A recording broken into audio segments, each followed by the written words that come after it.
We begin this hour in Georgia. Tomorrow, of course, is Election Day for the high-stakes U.S. Senate runoff.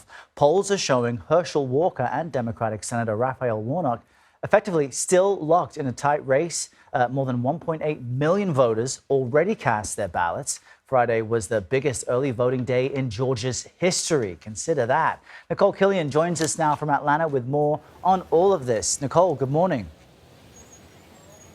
Hey, good morning to you, Errol and Anne-Marie. And both candidates, as you can imagine, have packed schedules today. CBS News has learned that Herschel Walker is expected to hold a tele-rally with former President Donald Trump at some point today. And Senator Warnock kicked off his day here at this UPS facility with union workers. He's also deploying surrogates across the state.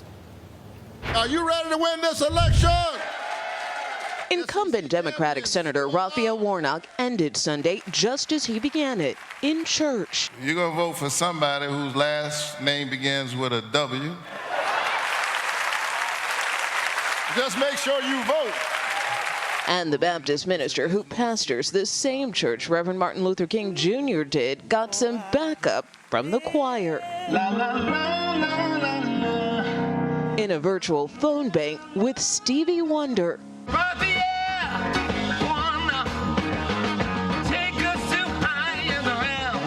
Georgia needs Herschel Walker.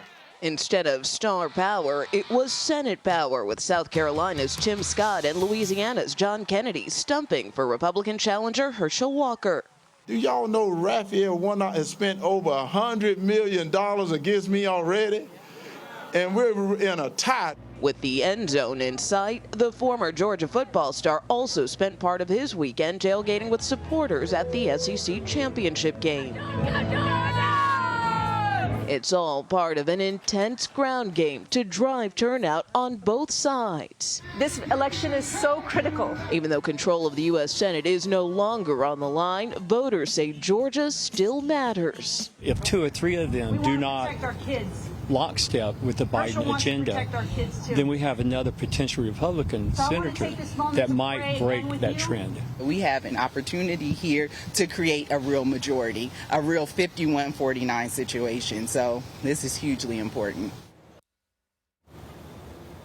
More than a quarter of active voters have already cast their ballots here in the Peach State. So the focus now is really about driving that turnout on Election Day. But there is some real concern since the forecast is calling for heavy rain today and tomorrow. In fact, it's already raining now. So both campaigns are telling voters not to let that deter them. Anne-Marie, Errol? Nikole, what's stunning to me is that the reason we're in this situation is because there was only, 38,000 votes between these two candidates during the previous election day. So every vote really is crucial here. What is next then on the campaign schedules for both candidates, and how are they really trying to just chip into what could be their lead? Yeah, well, it was even a smaller margin than that. And, really, again, it kind of goes back to that ground game. As I mentioned, we're here at this UPS facility. In addition to Senator Warnock being here, Senator Ossoff, his fellow Georgian senator, was here as well and has really been by his side throughout these final days of the campaign.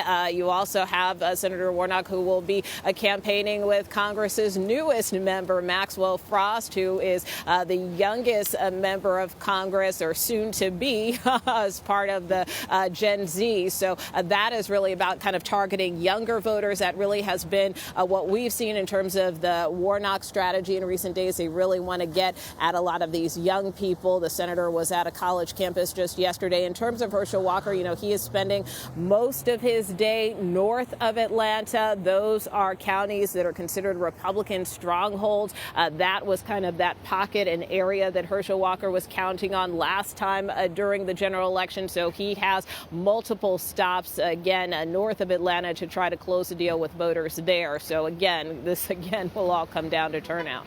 Wow. And something tells me it's probably going to come down to the wire again. Counting those votes to the last minute. Nikole, thank you.